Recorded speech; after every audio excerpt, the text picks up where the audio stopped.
Bem, amigos, depois de uma semana de estudos, podemos então rever aqui, na lição número 2, da parte de sexta-feira, podemos rever alguns pontos importantes. Pontos que chamaram a nossa atenção e que nos ensinaram alguma coisa. Por exemplo, as surpresas da vida.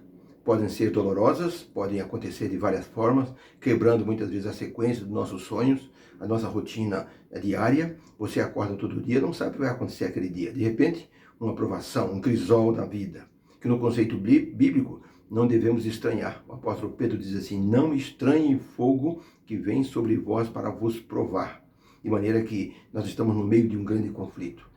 Como diz o apóstolo Pedro, nós estamos diante de um leão que está com fome e quer nos devorar. Então, sofrimento faz parte da vida cristã, porque nós não estamos assim indo para o céu na caminhada sem nenhuma prova. O povo de Israel no deserto teve muitas provas, eles tiveram muitas provas e tiveram que superar. E Deus teve que ser bondoso, complacente, para ajudá-los a chegar na Canaã, assim, material, ou naquela Canaã que eles haviam sido, assim, sonhado para estarem um dia. Diante desse fato, e na visão que a palavra de Deus nos dá, nós temos que considerar que o nosso inimigo, ele é real, ele existe, está pronto a nos atacar, como um leão faminto. Basta ver a sua vida. Basta ver que quando tudo vai bem, de repente, você se apega com Deus, tem uma aprovação maior.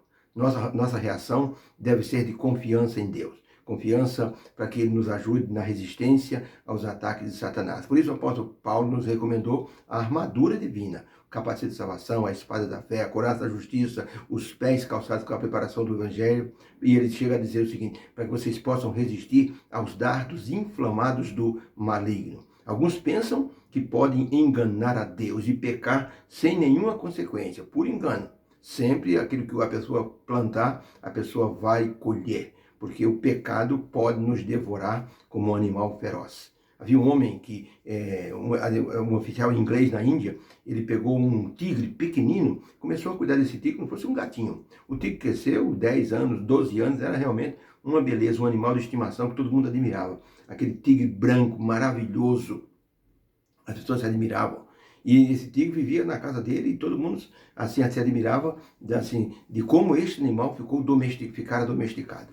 Até que um dia esse homem estava deitado numa rede, sua mão pendendo para fora da rede e o tigre ao lado dele descansando. De repente o tigre percebeu algo na mão daquele homem e começou a lamber.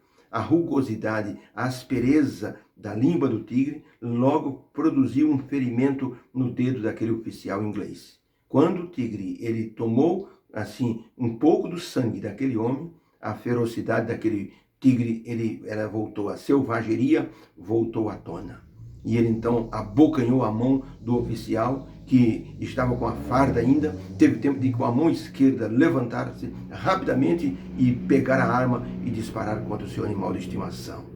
Era um animal que poderia assim conviver com eles, mas ainda existia o instinto animal naquele ser. As consequências, no entanto, não se deixaram de existir. 3 dedos decepados daquele oficial inglês. Isso nos mostra que, para que nós possamos nos livrar dos costumes do pecado que pode nos devorar, Deus nos purifica e nos prova com a finalidade de nos ajudar no crescimento espiritual. Essa é a função e muitas vezes nós passamos por alguns crisóis, alguns momentos assim de que não são adequados, nós não gostamos, é desconfortável, mas Deus quer que nós coloquemos nossa vida em harmonia com sua vontade. Por isso o apóstolo escreveu: aqueles que querem viver piedosamente padecerão perseguições e desconfortos nessa vida. Isso porque o apóstolo Paulo escreveu aos Hebreus: nós estamos indo para uma pátria que não é este mundo.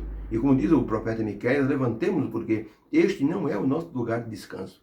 Há pessoas que pensam que estão no spa de férias aqui nesse mundo, quando na verdade estão caminhando para uma Canaã celestial, e isso significa muitas lutas pessoais. Enfim, nosso estudo nos trouxe profundas lições sobre como podemos ser provados na nossa experiência cristã. E o nosso estudo termina com uma expressão de confiança em Deus. Confiemos no Senhor, para que Ele possa nos ajudar em tempo oportuno. Cheguemos, pois, confiadamente junto ao trono de Deus, para que possamos achar graça em ocasião oportuna. Que o Senhor Deus nos abençoe e que nossas lutas e vitórias possam ser dedicadas ao Senhor Jesus é o nosso Deus, é o Espírito Santo. Que haja uma bênção em cada coração. Senhor Deus querido, obrigado pela edição dessa semana. Os crisóis da vida existem, estamos passando por alguns deles, alguns dos nossos irmãos estão em padecimento, estão, Senhor, enfrentando luta. Eu peço ao Senhor força para que essas pessoas, meus irmãos, possam superar e sair abençoados através da sua presença, através das vitórias que vão conseguir. Em nome do Senhor Jesus, agradecemos e pedimos um feliz sábado, em teu nome. Amém. Deus abençoe. Que a sexta-feira seja abençoada, muitas lutas, muitas vitórias, e no sábado estaremos na presença do Senhor. Que haja uma bênção para o teu coração. Foi um prazer essa semana estar com você, dedicando essa lição ao nosso Deus que nos fortalece no meio das lutas. Força e coragem. Deus abençoe você.